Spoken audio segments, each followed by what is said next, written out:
Keresimesi dé, àbí olùgbàlà kan fún wa ní ìlú Bethlehem, ẹni tí ó jọba gbogbo aráyé.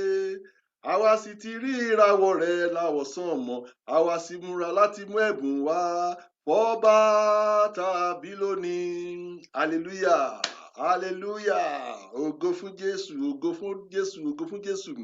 Olúwa ṣe lọ́pọ̀lọpọ̀, Ọlọ́run ṣe lọ́pọ̀lọpọ̀.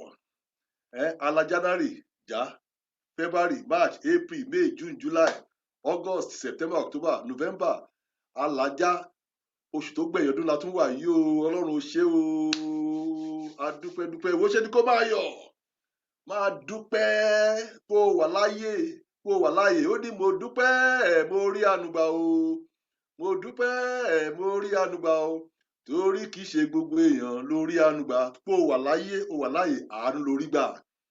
Máa dúpẹ́ dọ̀ Ọlọ́run ni, máa fi ìyìn fọ́lọ́run. Wò ọpẹ́ ló yẹ, kí ni kó máa kọrin ọpẹ́, wọ́n máa jó, wọ́n náà ṣe patí ayọ̀ nínú ilé ẹ, kó bá ọ láyé, ó bá ọ láàyè, ìyẹn gangan ni. Wò ohun tí ò tó yẹn ń bọ̀ àṣẹ́kù, ṣe ni kó ṣe sùúrù. Dáa fẹ́ lórúkọ Jésù. Mo kí gbogbo ẹmọ Ọlọ́run ní wákàtí yìí káàkiri gbogbo àgbáyé tí ẹ ń wò mí tàbí tí ẹ ń gbọ́ mi, ẹ kú ọdún o, ìwọ ṣe púpọ̀ rẹ o. Ayọ̀ ni gbogbo wa fi parí ọdún yìí lórúkọ Jésù. Ìbànújẹ́ ó kéré pọ̀, kò ní kàn wá, kò ní yálé wa lórúkọ Jésù. Mo kàn ní kí n bá sọ̀rọ̀ ìwẹ́rẹ́ náà ni, ọ̀rọ̀ níwọ̀nba. À ń ṣe àjọ̀dún ọjọ́ ìbí Jésù. Mo pé ọ̀pọ̀lọpọ̀ wa ló ti ra aṣọ dún, a ti ra oúnjẹ, a ti ra bàtà, a ti gbàlejò, a ti pè àwọn ọ̀rẹ́ wa ká wá bá wa jẹun, ká máa yọ̀. Ó dáa bẹ́ẹ̀ náà lóòótọ́, ó dáa, ìyẹn Ọlọ́run ò bínú sí. Ṣùgbọ́n ǹjẹ́ Kérésìmesì tá à ń sọ yìí, ǹjẹ́ nípa jíjẹ àti mímu nìkan ni? Kí là ń ṣe gangan ná? Níwọ̀n ṣe gbé díẹ̀, mo fẹ́ sọ méjì tá à ń ṣe lé fún wa. À ń ṣe àjọ̀dún ẹ̀bùn ọ̀fẹ́ tí Ọlọ́run fún gbogbo àgbáyé. Ẹ̀bùn ọ̀fẹ́ nígbà tí àwọn bàbá àkọ́kọ́, Ádámù àti Éfà, tí Ọlọ́run bínú sónú ọgbà Édẹ́nì, ìbáṣepọ̀ tó wà láàrin àwọn àti Ọlọ́run ó bàjẹ́ pátápátá, kò sí ìrètí mọ́, gbogbo ẹ̀ dojúrú. Ṣùgbọ́n Ọlọ́run nínú àánú rẹ̀, ó wù Ọlọ́run pé òun ò lè máa bínú sí wa lọ títí bẹ́ẹ̀ yẹn. Ó wá rán ọmọ ẹnìkan ṣoṣo wá sí ayé láti wá ṣe ìràpadà wa, láti gẹ́gẹ́ bí olùlàjà láàrin àwa àti Ọlọ́run. John 3:16, gbogbo àlàmọ́dá, ó nítorí Ọlọ́run fi aráyé tó bẹ́ẹ̀ gẹ́ tó fi ọmọ bíbí rẹ̀ nìkan ṣoṣo fún wa, ọmọ bíbí rẹ̀ nìkan ṣoṣo tó fi fún wa. Ìyẹn la fi ń pè ní olùgbàlà gbogbo àgbáyé. Hallelujah. Àjọ̀dún tá à ń ṣe gan-an nìyẹn. À ń ṣe àjọyọ̀ ẹ̀bùn ọ̀fẹ́ tí Ọlọ́run fún wa. Ẹ̀bùn ọ̀fẹ́ ni, kò ná wa lówó, ló fi jẹ́ pé ẹni fẹ́ gba Jésù, ibi tó bá ti lọ tán ní kó lọ mọ́ wá, àbí kó wá ṣe kinní, kì í ṣe ẹgbẹ́ òkùnkùn, kì í ṣe ẹgbẹ́ ayé, ọ̀fẹ́ ni. Ọ̀fẹ́ ni tí wọ́n ní nǹkan nìkan sọ pé Jésù yìí o, ẹgbẹ́ wa tán ó kankan tó gba Jésù, ẹ̀tàn ló wà nínú ẹ̀. Tó pé Ọlọ́run fi ara tó fi ẹ̀bùn rẹ̀, ó fẹ́ mọ bí rẹ̀ nìkan ṣo fún wa, lọ́fẹ̀ẹ́ ló fún wa. Bàtà àti bí Jésù yẹn gangan, ó wá láti wá làjà láàrin àwa àti Ọlọ́run ni. Ìkíní fẹ́ kó mọ̀ nìyẹn. Torí náà ló ṣe gbọ́dọ̀ ní Jésù yìí o, ló ṣe gbọ́dọ̀ gbà á. Ó ní olùlàjà, ó ní ìmọ́lẹ̀. Ní tá à ń ṣe náà lénìí nìyẹn. À ń ṣe àjọyọ̀ ọ̀nà òtítọ́ àti ìyè. Kì í ṣe ìkan lára àwọn ọ̀nà, ó nìkan ní ọ̀nà. Jésù lọ̀nà o. Kò sí ọ̀nà mìíràn, kò sí ìgbàlà níbi kankan lẹ́yìn Jésù yìí o. Jésù nìkan ló wá láti gbà á là. Kì í ṣe áńgẹ́lì ló kú fún wa lórí, tó ń jẹ́ pé ìwé ń tẹ̀ ń forúkọ áńgẹ́lì gbàdúrà. Àṣìṣe gbáà ni. Áńgẹ́lì àwọn Holy Michael, Holy Uriel, àwọn áńgẹ́lì kan ló kú fún wa. Áńgẹ́lì kan la bí fún wa. Jésù ló wá sáyé láti wá rà wá padà. Òun la fi ń pè ní olùgbàlà gbogbo aráyé. Òun la fi ń gbàdúrà lórúkọ pé lórúkọ Jésù. Bẹ́ẹ̀ ni kì í ṣe orúkọ Holy Michael, Holy Uriel, Michael mímọ́. Ìyẹn kọ́ ni a fi ń gbàdúrà o. Tẹ́ bá wo ìwé Jòhánù orí 14 ẹsẹ̀ 6, John 14:16, Jésù fún un pé èmi ní ọ̀nà. Jésù ló sọ bẹ́ẹ̀, ó ní èmi ní ọ̀nà, òtítọ́ àti ìyè. Kò sí ẹnikẹ́ni tí ó lè wá sọ́dọ̀ bàbá bí kò sí nípasẹ̀ mi. Nígbà tá a ti bí Jésù fún wa, ó ní ọ̀nà tá à ń gbà lọ sọ́dọ̀ bàbá. Tá bá ti rí Jésù àti rí bàbá nìyẹn. Ó nìkan ní ọ̀nà, òtítọ́ àti ìyè. kò sí ohunkóhun tó wá ti kúrò nínú ọ̀rọ̀ Ọlọ́run tó wá ti kúrò lórí lẹ́yìn ọkọ̀ Jésù yìí irọ́ ni o. Òun nìkan ni ọ̀nà tó lọ sọ́run, òun nìkan ni ọ̀nà ìyè. Kì í ṣe babaláwo ò lè gbà ẹ́, oníṣègùn ò lè gbà ẹ́, ẹgbẹ́ òkùnkùn tó wọ̀ yẹn ò lè gbà ẹ́, ẹgbẹ́ ayé lára yẹn ò lè gbà ọ́. Jésù nìkan ni o. Olùbá ń kọrin yẹn pé Jésù nìkan ló lè gbà ẹ́ o, Jésù nìkan ló lè gbà ẹ́. Ẹ̀jẹ̀ ewúrẹ́ kò lè lékú lọ, ẹ̀jẹ̀ àgùntàn kò lè gbà nílà, ẹ̀jẹ̀ ẹyẹlé kò lè fúnni níyè o, Jésù nìkan ló lè gbà wá. Jésù nìkan ní ọ̀nà o. Bẹ́ẹ̀ ni, òun nìkan ní ọ̀nà, torí pé òun ló wá, òun la bí fún wa, òun ni ìmọ́lẹ̀ ayé, òun ni gbogbo fún wa. Hallelujah. Torí náà, àjọ tá à ń ṣe náà nìyí o. Nínú gbogbo jíjẹ mímu àti àjọ wa lásìkò yìí, ẹ jẹ́ kí a rántí pé Jésù nìkan ní ọ̀nà o. Láìsí Jésù, kò sóhun tó o ní o. Bó o lówó tó o ní Jésù, o ò ní nǹkan kan. Bó o ní owó tó o ní Jésù, o ò láyọ̀. Bó o bá ti ní Jésù, o ò ní ìrètí kankan. Ọjọ́ ọ̀la ẹ ò dára tó o bá ní Jésù. Bẹ́ẹ̀ ni, o ò ní ìrètí ayérayé o tó o bá ti ní Jésù. Jésù nìkan ìrìnà tí sí ìyà nípẹ̀kun. Lónà ṣe lọ gbọ́dọ̀ gbà wo àwọn ẹgbẹ́ òkùnkùn, àwọn wáwẹ̀wodò ẹ lọ mú wá yẹn kì í ṣọ̀nà. Ẹ̀tàn ni, gúrú màràjì kì í ṣọ̀nà, babaláwo kì í ṣọ̀nà, ẹgbẹ́ òkùnkùn yẹn, ẹgbẹ́ àjẹ́, ẹgbẹ́ ògbóni tó wọ yẹn kì í ṣe ọ̀nà. Jésù nìkan ni ọ̀nà, òtítọ́ àti ìyè. Tó o bá ti gbà á, á máa darí ẹ, á máa ṣàkóso ayé ẹ. Ogun ènìyàn, ogun èṣù, ogun ayé kò ní nípa lórí ẹ mọ́, torí pé á máa gbèjà ìjà. Tó bá ti gbà á, kó kàn kúnlẹ̀ nínú ilé ẹni kó náà gbàdúrà sí, á dẹ̀ bẹ̀rẹ̀ sí ní gbọ́ àdúrà rẹ. Hallelujah. Ó nìkan ní ọ̀nà o, kó gbà á ní o. Gbogbo jíjẹ mímu gbogbo tá à ń ṣe, ẹwọ báyé náà ṣe lé nísìn. Níwọ̀n bí ọdún méjì sẹ́yìn, mi ò ka COVID-19 coronavirus, àmọ́ kó máa rí báyìí.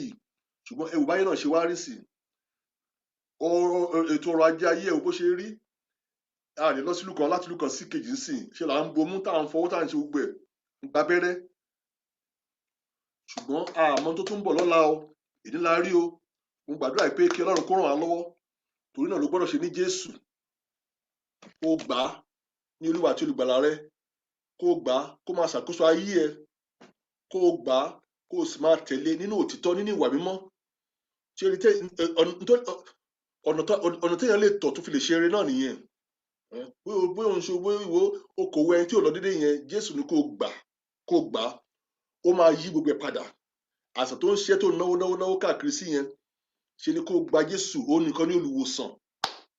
Hallelujah. Gbogbo ohun tí ó ń dàrú náà ayé ẹ, ilé ẹ tó ti dàrú bó ti dàrú yẹn, wò ó, ṣe ni kó gba Jésù, òun nìkan ní alátúntò. Ó máa tún gbogbo ẹ̀ tó ní. Bẹ́ẹ̀ ni, ibi tó tán ha táyé ha mọ́ yẹn, Jésù nìkan ló lè gbà nínú ẹ̀. Ṣé bóun ló gba Mósè ní oko ẹrú? Òun ló gbà wọ́n ní oko ẹrú. Ọ̀nà tí òsibí tọ́nà ti dàbẹ́ kó dímọ̀ yẹn, olùlànà ni, ṣé bóun ló lànà lérò pupa? Bẹ́ẹ̀ ni, àti tó ń ṣe lọ́jọ́ tó ti pẹ́ yẹn, ṣe bí ó wo obìnrin oníṣùn ẹ̀jẹ̀ ọdún 12 yẹn, ṣe bó wò sàn. Tí ẹ náà lè ṣòro ṣe. Bóyá àkọ̀wé ti kú ni, àbóǹkóhun ti kú ní ayé ẹ ni. Lázárù, òkú ọjọ́ 4, Jésù máa dìde, ó lè ṣe tiẹ̀ náà. Ó lè ṣe. Jósẹ́fù, wọ́n tà sóko ẹrú, wọ́n fi sínú túbú ni. Wọ́n tẹ àsìkò dó, ó mọ àyàn mọ́ṣẹ́. Ó máa ṣe tiẹ̀ náà. Kò gbàgbé rárá. Ṣe ni kó dìrọ̀ mọ́. Ṣe ni kó sìn ní òtítọ́, nínú ìwà mímọ́. Ẹ má jẹ́ ká fi ẹ̀tàn sin Ọlọ́run. Ẹ má jẹ́ ká fi ẹ̀tàn sin Ọlọ́run. Ẹlòmíà máa dẹ́ṣẹ̀, máa yọ ẹ̀ṣẹ̀ dá. Nítorí pé òun lọ sí church, kò sọ ẹ́ di ọmọ Ọlọ́run. Ohun tó sọ Ọlọ́run pé tó bá ń ṣe ìfẹ́ Ọlọ́run, tó ń gbé ìgbé ayé ìwà mímọ́, tó ń gbọ́ràn sí àṣẹ Ọlọ́run, tó ń ṣe ìfẹ́ Ọlọ́run, òun la fi ń pè ní ọmọ Ọlọ́run. Kó jẹ́ olùfọkànsìn tòótọ́. Hallelujah. Yóò dára fún lórúkọ Jésù. Àsìkò yìí ṣe ni kó máa yọ̀. Bí ó kù díẹ̀ kí àtó ni tí ogo tí jọra wọn, fi lé Jésù lọ́wọ́. Ó máa ṣe o, fi lé lọ́wọ́. Ó ti sọ pé òun ò ní gbàgbé ẹ. Hebrews 13:5 kò dẹ̀ gbàgbé ẹ. Mo gbàdúrà fún ẹ ní ìtókù tí ọdún máa parí, ìwọ náà máa wò ó. Kí á tó ṣe Kérésìmesì ní ọjọ́ mélòó tó kù dé yìí, ó máa gba lẹ́tà ayọ̀ lórúkọ Jésù. Tí ẹ ò ní ṣòro ṣe, Ọlọ́run máa ràn ẹ́ lọ́wọ́, ó máa rí àánú Ọlọ́run, ó máa rí ojú rere Ọlọ́run, ó máa rí ìrànlọ́wọ́ Ọlọ́run lórúkọ Jésù. Gbogbo ẹ̀ lọ, Jésù nìkan ni ọ̀nà. Ǹjẹ́ o ti gbà á? Tó o bá ti gbà á, mo bẹ̀ ọ́, àsìkò rẹ nìyí o, má fi ọjọ́ ìgbàlà rẹ dọ́là. Pé o sì ti gbà ńgbà kan rí tó o ti ń bá Jésù rìn, ṣùgbọ́n ìjì ayé ti gbé ọ padà, ó ti já ọ lẹ́yìn Jésù. O lè padà wá o, o sì lè padà, kò tí ì pẹ́jù fún ọ o. Torí pé wà láyé kò tí ì pẹ́jù o, má fi àkókò dọ́là o. Òní ni o, òní ọjọ́ ìgbàlà rẹ o, ọ̀la lè pẹ́jù o. Bàbá ọmọ nínàkúnà ni, òun náà ń dúró, Jésù dúró bàbá ọmọ nínàkúnà láti gbà ọ́, láti kí ọ padà wá sínú agbo ìgbàlà. Òní gangan ni o, má fi dọ́là. Bí o ti ṣetán láti gbà á ní Olúwa àti olùgbàlà rẹ, àbóṣe láti padà sá sí ilé. Jẹ́ ká jọ gbàdúrà yìí, bí ọwọ́ ọ̀tún rẹ ló kan àyà rẹ kó gbàdúrà ìtẹ̀lé pé Jésù Olúwa, mo dúpẹ́ lọ́wọ́ rẹ fún ọ̀rọ̀ tí mo gbọ́ ní àṣálẹ̀ yìí. O ṣètò pé mi ló ránṣẹ́ sí. Mo dúpẹ́ pé o rán ọmọ rẹ wá sáyé, o tó kó wá sáyé láti wá kú fún mi. Mo mọ̀ pé ìwọ ni olùgbàlà gbogbo ayé, mo sì rí àmì ẹlẹ́ṣẹ̀, mi ò lè gbára mi. Mo bẹ̀ ọ́, mo jẹ́ gbogbo àìṣedédé mi, fi àánú dáríjì mi, fi ìjẹ́ ìwẹ̀ mọ́ kúrò nínú ìdọ̀tí àti òórùn ẹ̀ṣẹ̀. Mo ṣe láti sìn ọ́ títí ayé àìnípẹ̀kun. Ràn mí lọ́wọ́ fún mi ní oore-ọ̀fẹ́ láti sìn ọ́, láti bá ọ rìn. Kọ orúkọ mi sínú ìwé ìyè. O ṣe tó kó àdúrà yìí, Jésù Olúwa wa. Àmín. Pé tẹ́ gbàdúrà yẹn tọkàntọkàn, mo kí n kú oríire. Ẹ káàbọ̀ sínú ẹbí Ọlọ́run. Ìwọ náà ti di ọmọ Ọlọ́run, ni ó kì í ṣe àlejò mọ́. O wá ní ẹ̀tọ́ sí ogun tí Jésù kú fún. Kó wá máa yọ ayọ̀ ìgbàlà lókù. Mo ń bá ọ yọ̀ báyìí o, inú mi náà ń dùn. Bí mo ṣe ń bá ọ yọ̀, bẹ́ẹ̀ ni àwọn áńgẹ́lì náà ń yọ̀ Ọlọ́run, torí pé o fi ayé rẹ fún Jésù. O sì ní ìrètí ní ìkẹyìn ọjọ́. Tí mo fẹ́ kó ṣe náà ni pé níbi tó ń gbé yẹn, ilé ìjọsìn kan wà tí ò ju ìṣẹ́jú mẹ́wàá síbi tó ń gbé lọ. Bóyá òun wa mọ́tò ni, má jẹ́ kó ju ìṣẹ́jú mẹ́wàá lọ.